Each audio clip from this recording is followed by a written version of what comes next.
everybody to our live with Marc and Julie of RV Love. My name is Stacy. I'm the marketing director for Wholesale Warranties. We're super excited to be talking to Marc and Julie today. Thank you guys so much for joining us.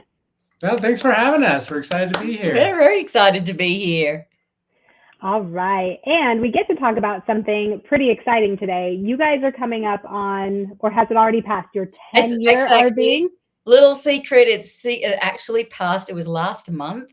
We've had such a crazy busy time that we've just wanted to do a nice big article about it and put it all out there with so yeah, we just weren't quite organized, but it's officially been a month, a year, 10 years and 1 month now that we've been RVing, which is crazy how fast that's flown by.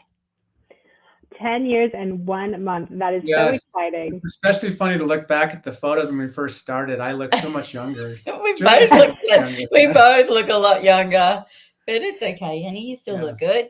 You guys look great. I was thinking the same thing because we looked it up, and you guys have been affiliates with us at Wholesale Warranties since 2015, I think. Yeah. And I was thinking to myself, that makes me feel like pretty old because I was here when you guys first came on board. That 9 years went by very, very quickly. Yeah, it's crazy. So 10 years is super exciting, but let's catch up a little bit. We last talked to you in June of 2023, so been about a year. I think when we chatted then, you guys were getting ready for the Eclipse Festival. That was a big thing happening. How was that?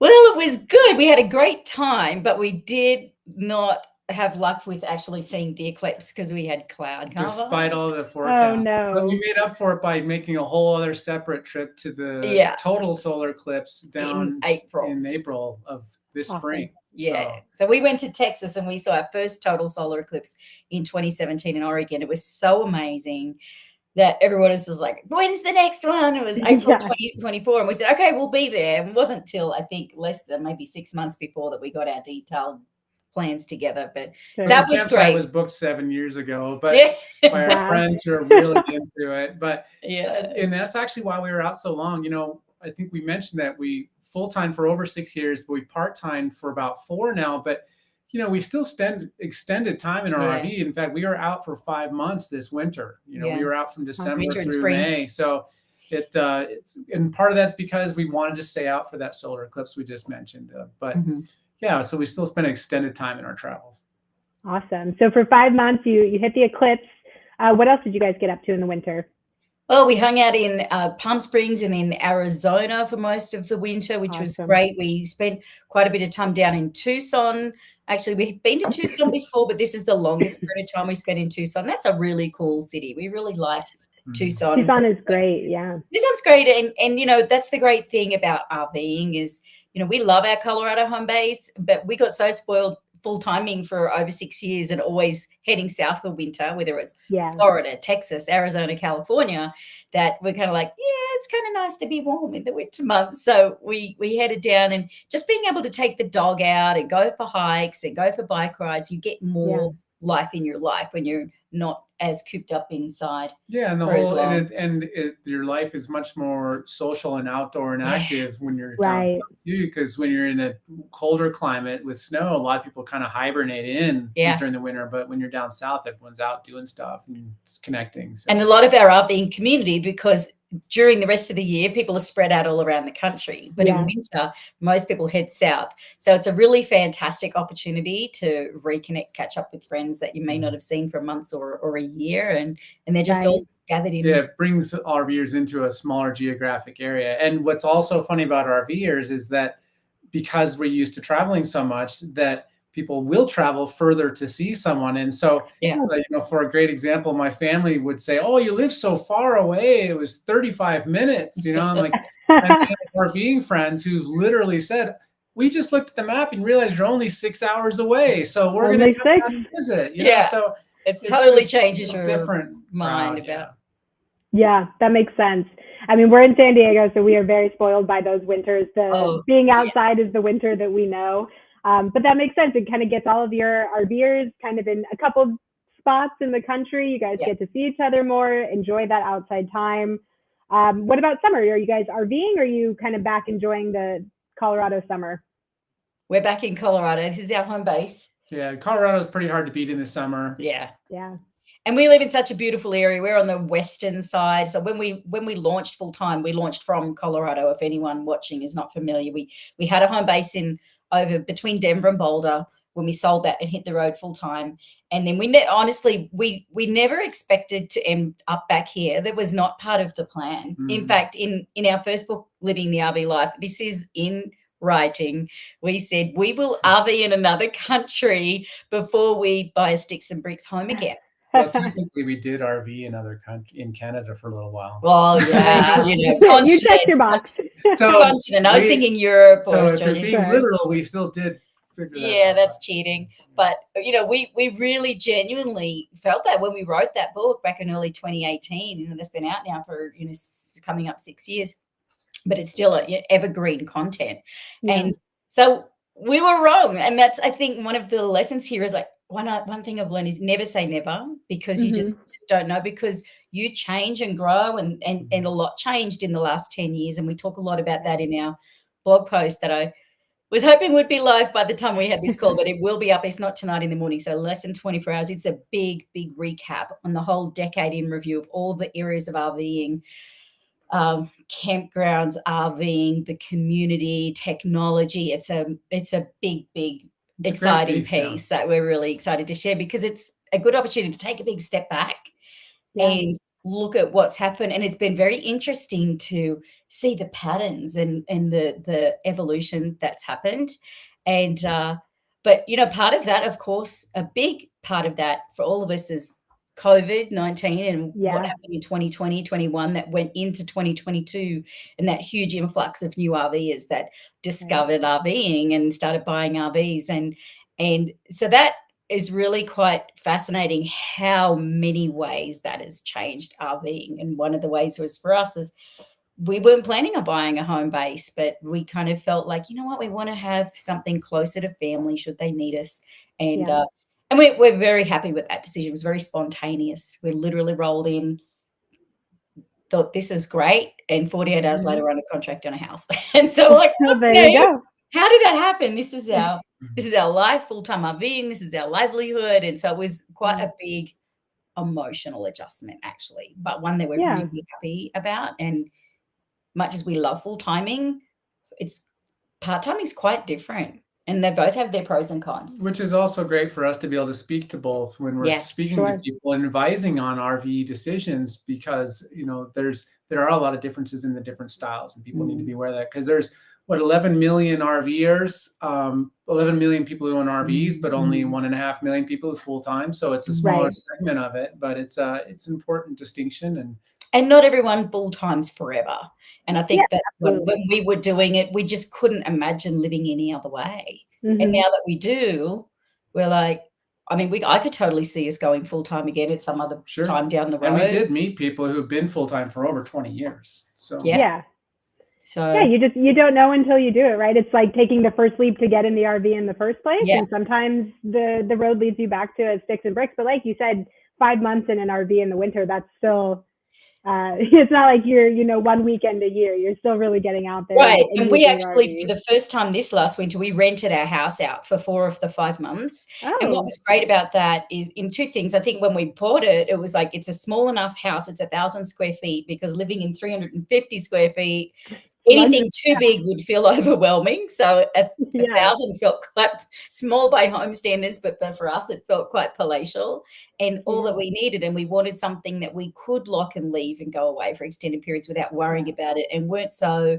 emotionally attached to it, much as we love our home. But to know that if you get a good person in to rent it and take care of it, it's good for the house, but it also is financially enables you to keep doing those other travels and trips. And so I think having the best of both worlds and being able to do it in a way that's financially viable, which is a really big consideration, because RVing is not as cheap as it was when we started a decade ago. That is absolutely true.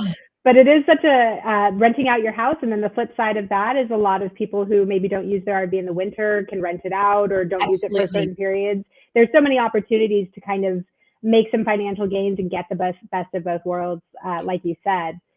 So we'll get into the beginning of the 10 years, but I do have one last very important question. How is Sunny What's he up to? He's good. In fact, he's just laying at our feet. That's part of why I'm sitting crooked. But we just had his gotcha day last week. Was his 3-year gotcha day? Amazing. Yeah. And those first year, just for anyone who's considering getting a puppy, just remember the first year can be very taxing, but it's worthwhile to have him now. He's a really good dog now. He was always he's a good traveler because we actually took him on extended travels just in his first year. He's been in 3. He's traveled in 3 RVs. Wow. 19 states. Yeah, 19 states. And 3 RVs. Yeah. Amazing. That is a well-traveled. What, he's only 3? About a 3-year-old dog? Yeah. Yes, and he did actually most of them before he was 2, because I don't know if we went to any. Only tech. No, he'd gone. Yeah, he'd been to all of those states. So we didn't. In the last 5 months, we did, I don't know, half a dozen states, but he'd already been to all of those. But it's interesting. Julie mentioned 3 RVs. We've changed RVs a lot more as part-timers than we did as full-timers, because your needs are different as a part-timer, but and the budget's different. And the budget's different. That does make sense. And I guess going from full-time to part-time, there's got to be a curve there where you're used to needing everything, right? When you're full-time, you kind of need all of the bells and whistles. Have you seen your RV needs get smaller? Like, are you in your smallest unit now, or did you go smaller? No, we're actually in the biggest.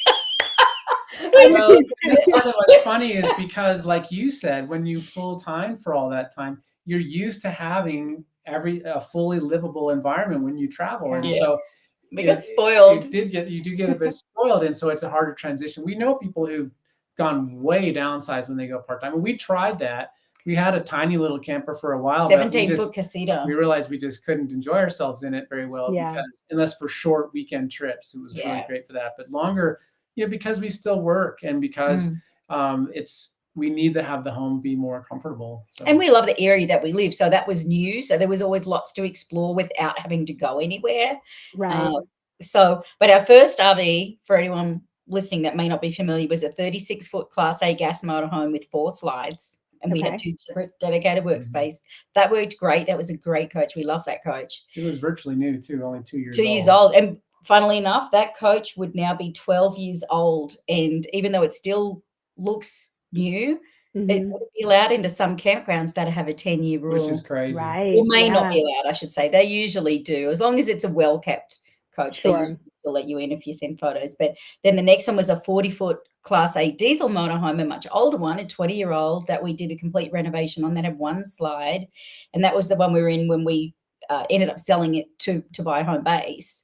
But that was very beautiful and homey after that renovation. And then so once we got the home base, we didn't want to change our vehicle, which is a Jeep. So we were kind of limited on what can we tow with the Jeep. Right. That was, good quality, and that would fit in the carport. So all of this, all the RV buying decisions, there's no such thing as what's the best RV. It's what's best for you at that life stage, your travel needs, your budget, all of those factors. We didn't want to pay to store it. So it was a cute little thing, that casita, but it was just a pain, honestly, for us. Yeah. I would take it out because too small.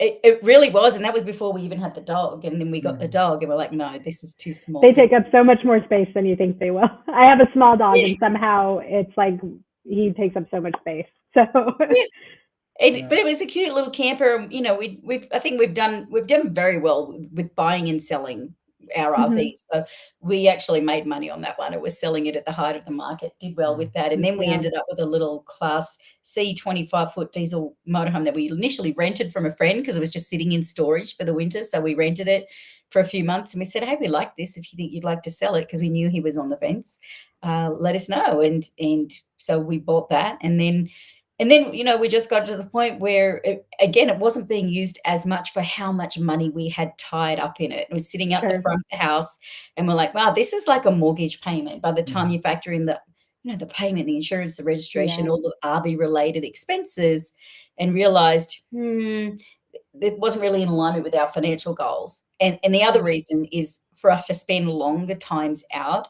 it did start feeling small. It was a really good size. I think the 25-foot's a great size, but for us to go out for like the 5-month trip we just did wouldn't have been nearly as comfortable. Yeah. So we sold that, and we ended up, we're not going to go into detail, but we ended up trying to buy one RV that got totaled on the day we were supposed to pick it up, which is a whole other, check out the blog post. Terrible luck. Story. But then shortly afterward, this one popped up. Some friends were selling it, and I'd actually tried to talk her out of selling it because we loved the RV. We said, that's such a great RV, don't sell it. But she said, no, I want to get something bigger. And we're like, okay. And so it is a little bigger than we really wanted. We wanted it sort of around the 30 feet, but this is 33.4. So it's a little bit longer, but that was a very minor trade-off for what we've got. It's a lot of RV for the money. It's a 33-foot fifth wheel with 2 slides, and it's only 3 years old now. It's a 2021. Okay. And it's so we have a truck. We tow it with a Ford F-250 gas truck, and amazing. It's very homey, and we've done a little bit of RV makeover on that one too that I'm going to be sharing soon. Just, So I'm sure it's like picking a favorite child and impossible. Plus, every RV is so great for that stage you're in. But do you have one that you're just like, oh, that was my favorite RV. I have the best memories tied to that one, or they're all great in their own way? Well, like you just said, it's like picking your favorite child, and we all have great memories. Like the first one was really special to us because that was changed our life. Was the life transformation. Yeah. Loved Rocky. But I loved Cece too. Cece was very comfortable, and we made it our own with that renovation. There was so much, and it was so amazingly off-grid capable with the solar and the lithium. When that COVID lockdown happened, we were already boondocking in Quartzsite, and we're like, okay, we're like here with our residential fridge and our fireplace. Just sitting in the middle of the desert, like we had pretty low risk of exposure at that point. So we loved that coach, but I know that I loved it more than Mark because I didn't have to fix all the things. She didn't spend hundreds of dollars. When it's an older RV, there's some upkeep that goes into it. That was like the child that you love with a great personality, but it had issues. A little more work. That child put me in therapy, but I can give you my top 3 RVs. I'll give you my 3 favorites. The big ones. The Class A gas, the Class A diesel, and the fifth wheel. And it's not that we didn't love the Casita and the little Class C that we had, but they, I think we just got so used to being very comfortable in our space. And we again, like Mike said, we work and we like to have space to, if you have friends over for dinner, just space. And that's one thing that we've realized for us. And that's a different kind of travel experience. Yeah, and it's all pros and cons. I love the hominess of our current rig, and I love how much RV it is for the money. I mean, when you think of it, it's so much more affordable, both to get a warranty for, but also to just use, to buy and to use. It's been very reliable. We haven't. Motorhomes are generally more expensive, but I did like with the motorhomes that we had sporty, fun car like our Mini Cooper convertible to go explore. Easier to get around. Yeah. Again, pros and cons to everything, but I do love the truck and trailer, especially since we use the truck for stuff year round. I will tell you, it is not nearly as much fun going around Lake Tahoe in a big old truck than it is in a little Mini Cooper convertible with the top down. That's hands down. But what we've started doing, we've started renting fun vehicles.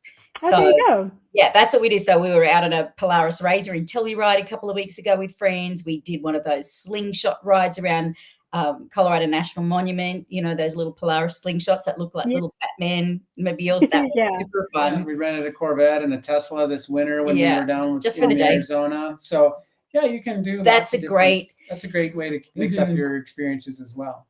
Oh, going back to just we've rented RVs over the years too, in addition to what we've owned. And I have to tell you, like we're really big fans of renting because I think a lot of people don't factor in the total cost of ownership of any vehicle or toy, whether it's RV, car, truck, boat, a Razor, whatever it is. You just got to do the math on the whole thing and just the practical logistics of where you're going to store it, how you're going to transport it. So that's why I think we're big fans of renting if that needs. And even when we had our country coach, we put it in Arizona and then we flew to Florida and we rented an RV for 2 weeks and drove down to the Keys, went to the Florida RV show because we didn't want to drive the country coach all that way and back because it takes time. So, I think one of the great things about RVing is it really opens up your mind and your life to just different creative ways to live and have experiences. Absolutely. And it doesn't all have to look like the way you think it does. Absolutely. You keep your options open and try new things. And that's amazing. And I think the silver lining of, it's not as much fun to get around in a truck. So let's try other things for one day. I love that idea, because then you get to it's so much drive fun. a Corvette. Why not? That's amazing. Like, Mark's been saying this, I love that Corvette C8. And I said, when we're in a big city that has good weather, so we were in Phoenix and it was Valentine's Day week. I said, this is our Valentine's fun thing. Just pick the one. And he picked one. And what was it, like $200 for the day? And that was, we drove 300 miles in one day just to go exploring, had lunch, went to Sedona, and it was fantastic. And and you love driving it, but you also it wasn't quite what you, how would you describe it? Well, it's an amazing car, but I didn't connect with it on the soulful level that I did on some of the other more analog cars. But I'm more of a. But what was surprising is we are more analog, right? Our truck has wind down windows, cloth seats. It's a 2009, but we love it because it's a workhorse and it does the job. And so we're kind of the kind of people that don't like to get too much on the edge of technology, because it's just, especially with RVs, and being in the warranties business, it's all stuff break, right? It sure does. Keep it simple, and just you want to have redundancy, so if something stops working, that you're not just stuck and immobilized. But we were kind of not really into too many fancy things on cars where we liked analog. But then we rented a Tesla for the day, and it was actually surprising how much we enjoyed that. But just for the day to rent it, like the technology, I was surprised. Mark it's got karaoke. You can passengers. You can that's fun. We had a friend who's really involved in technology, and I think he said it well, that if you're always on the cutting edge, you're eventually going to get cut. So, and because when you push the envelope of technologies, there's things that fail, especially when they're brand new. But that's why it's good to have some at least redundancies in RVs, because a lot of things break on RV, and especially these high tech things. And you want to, like, all these auto leveling and systems are really expensive, but you want to understand how to level things on your own without the automated system. So you got to help educate. You just don't become overly dependent on them. Yeah, that makes sense. There's a lot of nice to have, but those nice to have really do fail pretty often. We see it all the time. And some of the, the more luxury components, or all of these, brand new high tech components, they're amazing. It can be kind of hard to find those parts. They're not as, in all of those RVs, so you got to wait. There's a little bit more time involved. So there's definitely a back and forth to technology hitting RVing. And so 10 years in, you guys have really seen a lot of change. How has, I guess, technology kind of changed in RVing? How has technology impacted how you guys work from your RV? Because I know you were working from your RV even 10 years ago. Does that look different than it does today?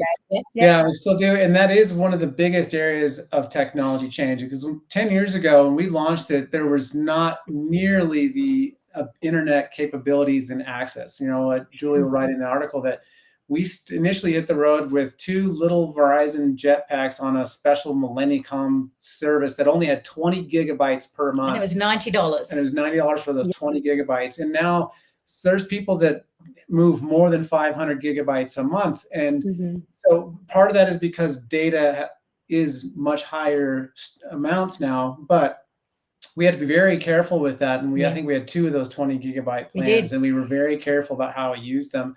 And made sure our phones didn't back up and duplicate and just all that little detail. But the internet connectivity, that was all 4G. Now you have satellite with Starlink. Now you have 5G, and you can stay connected very easily, especially with new mobile routers. It's a very different game. That's one of the biggest changes, is the ability to work remotely. And, as Julie mentioned, the pandemic was a huge part of that too, because it forced companies that were normally not open to remote work to be open to it, which has also changed the demographic of who's out RVing. Initially, when we hit the RVing road, we were one of the younger couples out there.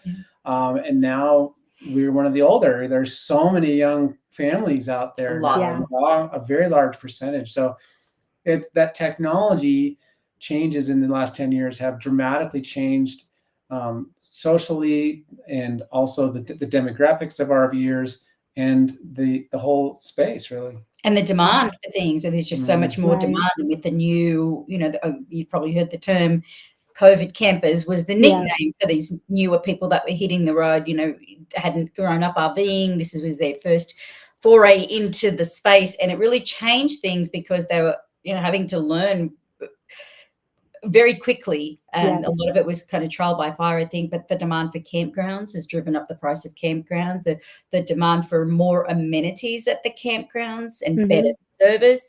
Again, all of this stuff's driving prices up because online booking, used to be all phone call stuff. Yeah. And so it's really changed a lot. And I think, again, like that's what's so interesting of doing this big 10-year review article, is to just, as I said, taking that big step back and saying, gosh, it really did change things, I think, forever. Yeah, like, absolutely. And that's not necessarily a bad thing. That's one other thing we talk about in the article. There's also some changes that have been happening in the RV community lifestyle. You've probably seen the recent announcement of, you know, Escapees is becoming part of the Harvest Host family. The CEO of FMCA stepped down. You know, we used to have our Village that was like Facebook for RVs. They closed down about a year ago. So a lot of change has happened, and, you know, a lot of people aren't comfortable with change. I've seen a lot of negative comments online. There's some positive, supportive comments too, but the negative ones seem to have louder voices. Sure. Squeaky wheel. Yeah. And it's just, you know, one thing I've been commenting is just, you know, as RVers, we're always expecting, always experiencing change, because you're constantly in a changing environment. So you have to be flexible and adaptable. And Absolutely. I think we all need to remind ourselves of that. Nothing ever stays the same. Things are always growing, always changing. As individuals, we're growing and changing, and these organizations are growing and changing too. And so, you know, I think we need to be grateful for the service that they've offered us for all of this time, but keep an open mind and heart to what's next. And as members, being a part of that, because these organizations are a reflection of the membership. And so as the members show up in a positive, supportive way, then that's going to help guide things forward, I think, in whichever way it needs to go. Who knows what it looks like? You know, it'll be interesting what it'll look like 10 years from now, even 5 years, because technology is changing things so much faster. And AI and social media, it's like an exponential curve. It's dizzying, really. And I think one of the kind of like the core tenets of the RV community, and I've been in the industry for, gosh, like 14 years now. And it's always been this community of helping and like kind of really rallying around each other. And I think while the demographics are changing and there's a lot of new to RVing, and a lot of that is positive, as long as that core of just like being helpful and enjoying this opportunity remains the same, I can only see good things coming for the RV community. Because it's always been so wonderful to be a part of, even from kind of, you know, stepped back. I don't own an RV, but I get to be a part of it and talk to RVers every day. And I love that community. And I think as long as those kind of core tenets stay the same, it's only good things from here. That's a really good point, Stacey. As long as people stay focused on that core, it's just, look, we're all out here and we're all, you know, we become each other's road family, particularly if you're a full-time or extended traveler or a snowbird and you're spending multiple months in a particular area or location, or even a particular site if you're there for a season. Is, you know, we always joke that if there's something wrong and you need some help, all you have to do is put up the hood of your truck or your vehicle or something, and you'll have all these people, but what do you need? Can I help you? And I think there's a lot of joy comes out of that for a lot of people, to know that you're helping others. And that's been, I think, a big joy for us, is sharing. We started out just sharing. It was a hobby blog. And, you know, oh, what's this social media stuff? Let me try it. Or what's it like to make a YouTube video? And, you know, started out with just an email list of friends and family. And that's grown now much bigger than we ever could have imagined. And I think that's the rewarding part, is I think you don't always realize how many people you're touching or helping and what you're putting out there. And that's what I, you know, as I hope is a legacy that we can leave, is that, you know, hopefully years to come, people can find even some of our old articles and say, wow, that really helped. We're really happy to see that. I think with the rise of social media and RVs and more information being shared, is that there's a lot more awareness now on things that are really important to us, like safety. So, you know, the weight of your rig, your tires, you know, fire safety. So there's a lot more awareness around that now. And, you know, we're seeing a change. You would have seen this, the change from, you know, the gas powered to more residential refrigerators, which is again, another safety improvement. So that's been a really great thing about all of these social media and communications and how much information is out there now. Yeah, there's so much education, but it is always best like to find an RV Love, to see you guys out there actually doing the traveling and running into issues and running into these road bumps, and having that firsthand experience. I think it's so, it's so nice to see somebody that are in the shoes that you are, or the ones that you really want to be in. And it's so great to see those educational opportunities to learn from people who are out there doing it and loving it, even when it's hard, because it can be really difficult. And we see the changes too. I mean, a labor rate when I first started was like $80 an hour, and now we rarely see anything under 200. There's changes all over the place. So and some of them, can look really, really tough, and it's just planning ahead and getting that education and looking towards people who have done it successfully and being able to, make the most of it, and to demand change from, the organizations and the companies. We have things like building in mobile mechanic to our programs. We see those changes too. And so I think it's just, somebody that might feel uncomfortable with the changes in the RV community is asking for more from the companies that meet your current needs and help RVers, where they're at today in 2024 and where we'll be next year and the year beyond. And empowering people, that's another thing to that point is, we're seeing like the rise of the DIY RVer, where because it's been, especially the last few years, what is it? I don't know if this is still accurate, this stat, 1 RV tech per 4,000 RVers. Is that something like that? It's very, it's not a happy stat to look at. It's not a happy stat, but I think, not being able to get into a shop or finding that RV repairs can be expensive, and that's why we've had an RV extended warranty on 4 of our 5 RVs, because we just don't like, I remember that first time we had that big breakdown with the Class A, the gas are on the side of the road. And the first thing is like, oh my gosh, they're broken down. There's traffic going by. It's stressful. Yeah. You're stressing about what's going wrong. And the other thing in the back of your mind is, what is this going to cost me to get fixed? Yeah. How long am I going to be out of my RV? Where am I going to stay? What's it going to cost me? So these were all things that we learned early on. And we're very lucky to have an extended warranty back then. So we never had, our financial impact was pretty much limited to our deductible. And that's why we've been such a big fan of it ever since. And anyone that's saying, well, what RV did you not have it on, was our 20-year-old Coach that had over 200,000 miles, because it didn't qualify. Right. But boy, we would have really made the most of it. Come out so far ahead. But that's been great for us. But I think just people learning what you need to do, and the RV, we're all responsible for taking care of our RV, whether we get it new or used. It needs care and maintenance to keep it running well, and to be preventative about a lot of the issues that can happen. And so we're seeing a lot more of the rise of that, and people getting more confident through seeing, resources out there to help them do things themselves. Because something like 80% of RV repairs can be done DIY, that are not necessarily big things. But when you do get a big thing, boy, it adds up. We had a friend that had a 2016 Class A that he bought new, and he took really good care of it, and he didn't get an extended warranty because, he did the math, and I think it's a very individual choice, right? It's not for everybody, but he's got to figure out if it makes sense for you, and he opted not to. Well, he ended up having something go wrong with his engine. It was like was it an $18,000 repair? And he was out of his RV for months. And it was just, that's a roll the dice thing, right? You could have gone the other way too, but that's the kind of thing we don't like. We don't like this. I wouldn't like it either. It's that peace of mind. So, and I see the $67,000 engine claims and things like that. A diesel. We had a diesel, We had a slide out repair recently that we paid that was $12,000, because all 4 slides, and I think $11,000 of that was just labor. So it wasn't even the parts, but it's the difficulty of taking those slides out and being able to. So the DIY stuff is it's so important. Also, to just feel confident in like how to use your RV, and looking to educational resources to feel really confident before you get on the road, and how to use things, how to fix things, how to at least limp yourself to a repair facility if that's needed. So we did get a quick question I want to answer before it gets lost.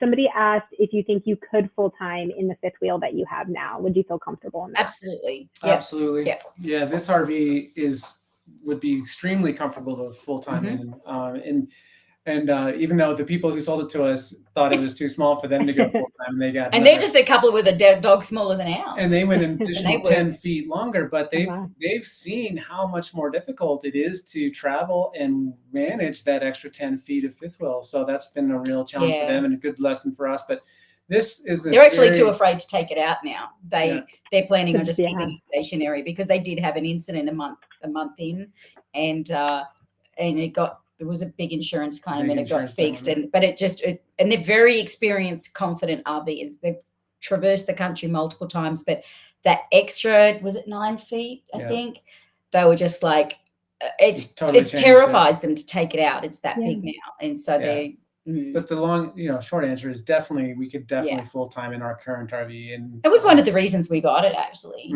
It was for the extended travel, but we like redundancy. I think it's an RV thing. What happens if we decide, you know what, let's sell or rent the house and go back to full timing? Then we can do it in this. The 33'4". I will say we don't have here's an interesting thing. We don't have a washer dryer. Because if it's plumbed for a washer dryer in the bedroom, but if we did that, I would lose my entire closet. Which, there's ways around that. But fun fact, we've never had a washer dryer in any of our 5 RVs in 10 years on the road with 6 of that. But we know people who would not RV without it. In fact, the couple we were just talking to yesterday do laundry every single day because they have small children and they do laundry every day, literally. That makes sense. It just depends. You can carry more, like for Julie and I, we'd always make the argument we can carry more clothes and do laundry less frequently. We do laundry every 2 weeks or so when we're traveling. But you can knock out 3 or 4 loads at once. And if you're at a campground, you can do 3 loads simultaneously and you're done. 2 hours. But so you just kind of plan that in. I think the things that you do have or you don't. So if you don't have a washer and dryer, I imagine that means you guys want to be in a campground with a laundry every couple of weeks so that you can catch up. It kind of goes into your travel plans a little bit. And we love boondocking and camping off the grid, but one thing we also found too is I think we were 6 or 7 weeks in Quartzsite when COVID lockdown was happening. But we did have to break camp and go into a campground to dump tanks in that time once. But the longest stint we've done in one place without moving to dump tanks was about 24 days. It was 3.5 weeks. The only reason it wasn't, I was trying to get to 4 weeks, but it was just getting too hot in the desert and we had to go up to Colorado. It was just, we had to bounce out of there. So 3.5 weeks, we could have done 4. But what we found is that for us, 2 weeks on our size rig with our size tanks, right? It's very variable depending on what size tanks you have and your usage. That's not. But for us in that 40-foot rig, we had nice big tanks. 2 weeks was comfortable without, you'd still have to be mindful of your water usage. We'd never had to be mindful of our power usage because we had this amazing off-grid system. But with water usage, 2 weeks was good and comfortable. And by then, honestly, we were ready to get back to a campground and have a long shower anyway. Clean the RV, have shower, long shower without worrying about how much water I'm using. Right. Do the laundry. And so even if we could go longer, just for us, and it's a very personal thing, 2 weeks is about the sweet spot and the maximum anyway. But we're actually, Mark's right after this, he's going to be going out and getting to the solar install on our 5th wheel. He just installed the lithium batteries last week.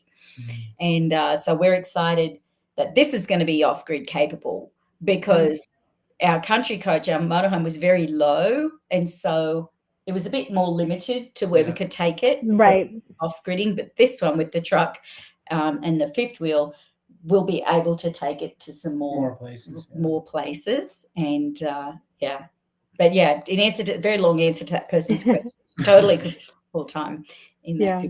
We know people who are full time in tiny campers too. Some people that braver than us in our school, they full timed in a tiny tab trailer for a full year, a little teardrop trailer. You have to make the bed every single night. And a very limited space to even stand in it. So it's just they were very glad to change to something bigger. They were, but people full time in vans, so you can do it. It's just how comfortable you are and what you have going on. And a big part of that is the lifestyle you're living. If you're retired and you're or if otherwise financially independent and do not have to work, you can just spend most of your day outside, traveling, exploring, and seeing the sights. Then the smaller and also the faster pace you travel, the smaller RV you can have. But the slower you travel and the more time you have to spend inside, like us working, the larger the RV you end up wanting. Yeah, that makes sense. Okay, so we're going to do some rapid fire. 10 years of RV love. Do you have a favorite place that you visited? Oh, I hate that question. My least favorite question. We can narrow it down. How about a favorite? If I had to say one, if somebody said, what is the one place in the United States that I absolutely have to go, is the Grand Canyon. That's for me. There you go. That's like speechless kind of the first time. Yeah, it's really something. What about you? Oh, come on. I struggle too much because part of the beauty of RVing is that everywhere you go, you're seeing places in their best, right? Right. You go to the best time of the year. So we love Pacific Northwest. We love Maine and up that north, but winters there would be terrible for me. I don't like it, but you pick a place. Come on, pick a place. How about a national park? You can narrow it down. A favorite national park? Zion. Ah, amazing choice. It's fantastic to bike there, and I love the Narrows hike. She said she's going to rapid fire, and then we go rambling. That wasn't so rapid. Okay, so you've done all 50 states. Have you been to other countries? You mentioned Canada. We've been with the RV, you mean? With the RV, yeah. Just Canada. Just Canada with the RV. We've walked across the border into Mexico many times, and then, of course, being Australian, we've traveled to Australia, but not with RVs. Yeah. Got it. So then, favorite destination in Canada? I had some great memories from the Niagara area and traveling inland in that Niagara area. Across, and the view of Niagara Falls is better from the Niagara side than the Canada side than the US side. So make sure you take your passport when you go. Got it. All right. This is going to be hard. You literally wrote 2 books of RV tips. What's your number one tip? If somebody's like, I'm brand new, never even looked at an RV before, but you guys have sold me. What's the first piece of advice you would give? Read our books. You'll learn 90% of what you need to know. You'll learn more than 90% of RVs in 1 weekend reading the book. No, that sounds self-serving. let's give it. But it's true. But what would you say? Don't buy only on emotion. Don't buy your first day. I would say don't buy on your first day. Don't go to an RV show or an RV dealer and fall in love with an RV and walk out with one. Drive out with one. Mm-hmm. Don't do that. Yeah, great advice. The biggest surprise, something that you got into RVing and you weren't prepared for, good or bad? It wasn't nearly as buggy as I expected to be. That's actually very important. I am not a bug person, so that is good for me to know. That was my biggest fear hitting the road, and has not been nearly as bad as I expected it to be. Amazing. My biggest fear, because I moved from Australia to Colorado and I built community and friends, and then the idea of leaving them and going on the road and sort of constantly meeting strangers and having a really shallow conversation, like, what's your name? Where are you from? Where have you been? Where are you going? Like, that to me was just like really, I love having really in-depth conversations with people and really getting to know and connect with people. And that's been my biggest surprise, is that our community on the road is amazing. And it's so how easily and quickly you can get into a really in-depth, amazing conversation with somebody. And part of that's because people show their more expressive self, because they're not when you meet someone in your normal environment, they're hesitant because they don't want to offend. But when you're on the road and you're meeting someone, it's likely the only time you're ever going to meet them unless you really connect. And so people share, it seems, more openly. This is not very rapid fire, is it? No. That's okay. This is great. Okay. This is great. You know why my blog post is so long, but what is your must-have for being somebody that works from your RV? Oh, you've got to have reliable internet. You've got to have solid with redundancy. If you're relying on it for work, you have to have a backup, because we've been in places where even major tower goes down. Mm-hmm. That can happen at home in a stick and brick too. Sure, yeah. But in an RV, you have more redundancies in general than you have in home life, I find. Next.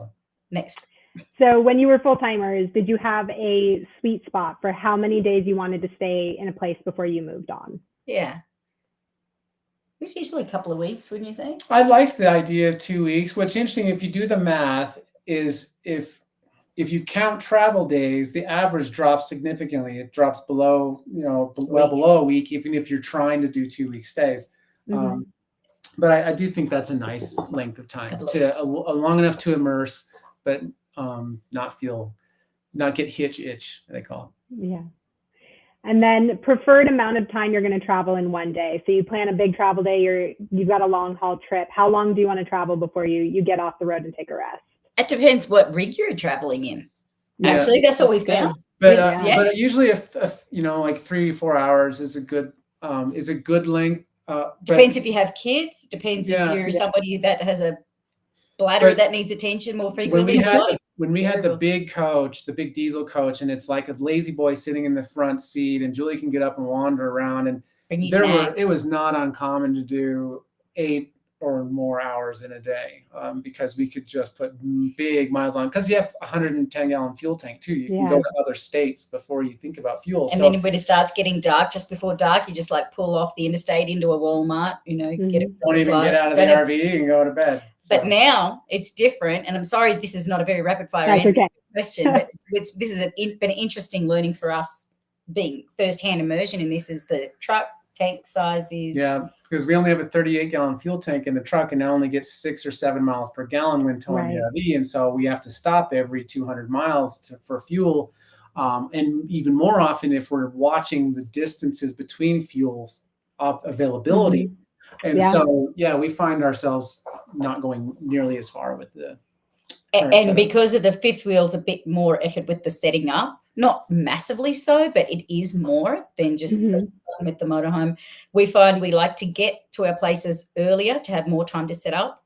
And then, if you get there early enough in the day, you've got some daylight hours, we can stay one night and move on. But if you're getting there in the dark, you feel like you need 2 nights to stay in that place. That's just so that's just another thing that goes into when you're picking your first RV, the type of travel you want to do, because you're right, it's a big difference driving a Class A or driving a truck that's towing your RV. So another thing to think about. Earlier, if you're the retired couple who's just wanting to go and see and do everything and really experience everything that you can, a small Class C motorhome with no tow vehicle can be amazing, because you're super nimble, fast. You can have everything you want with you everywhere you go.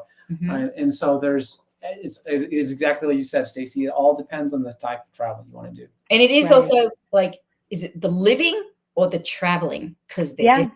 Traveling, I think traveling motorhome has the edge. Definitely. Living, especially for longer periods. Fifth wheels, definitely, or travel trailers. Towable in general. Towable, But I never had an issue with the livability of motorhomes. I'm a motorhome gal. I love our fifth wheel. It's more than I expected to. Yeah. But I do love.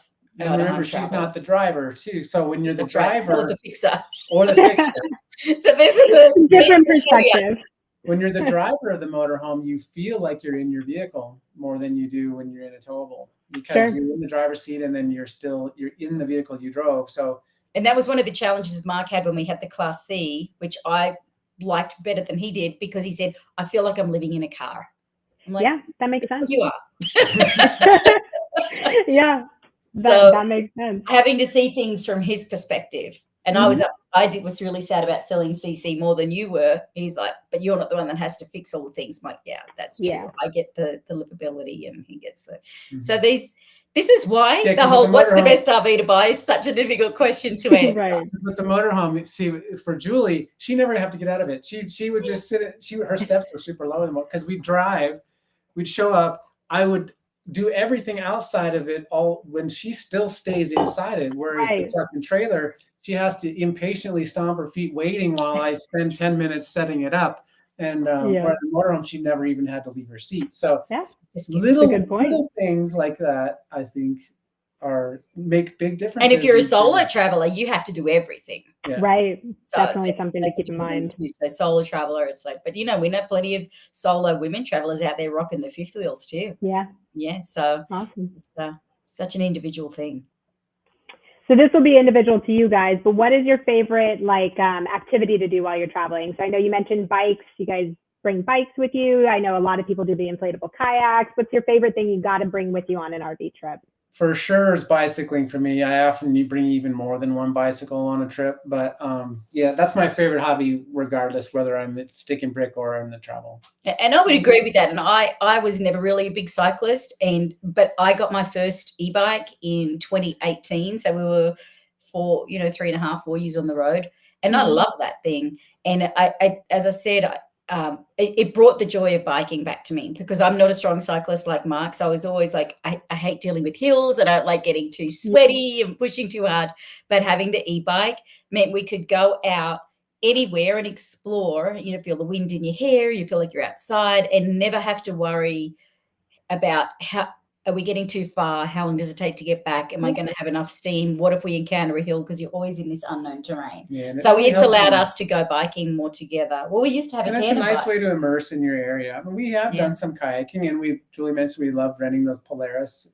That's super fun. But as far Yeah. as immersing in an area, nothing like an RV, and especially if you can bike around or walk around the local area.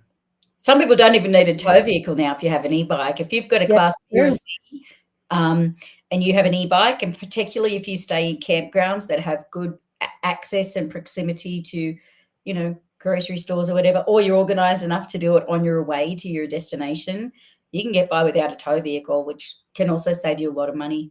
Just doing it by e-bike. And if it's bad weather, or if you want to go further, you just rent something for the day. Exactly. There's always an option.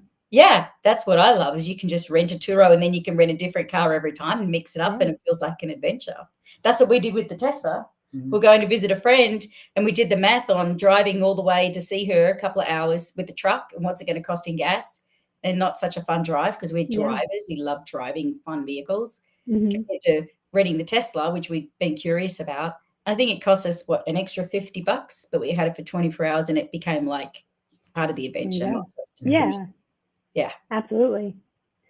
Let's see. What is your favorite way to plan a trip? So when you're looking for campgrounds or somewhere to go, is there like a tool that you always turn to first? Well, we actually still love our paper resources, but we use them in conjunction with the technologies, and there's a lot of great new technologies now. So there's not one. Again, the redundancy comes in, doesn't it? Yeah. And it depends. And when hearing that question, it depends a lot on full timing versus part timing. When we're full timing, we just travel with the seasons, and we go and it travels a lot led by events. But in part timing, there's a bit more travel planning, because we come back. When full timing, you're just always on a continuous journey. Yeah. Especially because home is Colorado, and we have to deal with the mountain passes and the grades. We avoided those first few years with careful travel planning, but we still love our Rand McNally Road Atlas, the big large scale road atlas. Love the mountain directories, which are these print directories for east and west, and that's super valuable to help you tackle steep grades and to plan for those. That's a great resource. But technology-wise, we love RV Trip Wizard and RV Life. We use that a lot with our planning, and I'm having a lot of fun now playing with newer technologies like Spot Tonight. I'm using the Bus Plan, which has got some really great features in there, and I'm having a lot of fun because AI is changing a lot of things. Adventure Genie is a new one. I don't know if you've heard of that I've been playing with, using AI to not only help plan the trips and the where to stay, but what to do along the way. Right. What I'm interested in, like, I have a dog, we like gluten-free food, we like farm-to-table restaurants, we like bike trails, and then having that come up and create it for you, because reservation fatigue and trip planning fatigue is a real thing that really has been difficult for a lot of people, especially when it was harder in the 2020 through 2022 periods. Very time consuming. It's like another part-time job. Yeah. So I love that all these new tools are making it a lot easier for us to plan trips and for it to be more fun, faster and easier and more fun. Yeah, and discover things you wouldn't otherwise without having to spend hours and hours reading reviews. Yes. Awesome. What's your favorite non-RV way to travel?